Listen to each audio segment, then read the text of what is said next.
నువ్వు నూరుతున్నప్పుడు బయట తోటి సమట నువ్వు తుడుచుకున్నప్పుడు దండాన నీ సొక్కారేస్తున్నప్పుడు నీ ఒంటి వాసనతకు గుర్తొచ్చినప్పుడు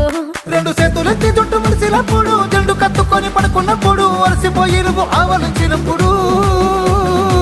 వచ్చుండై ఫీలింగ్స్ వచ్చి వచ్చి చంపేస్తుండై ఫీలింగ్స్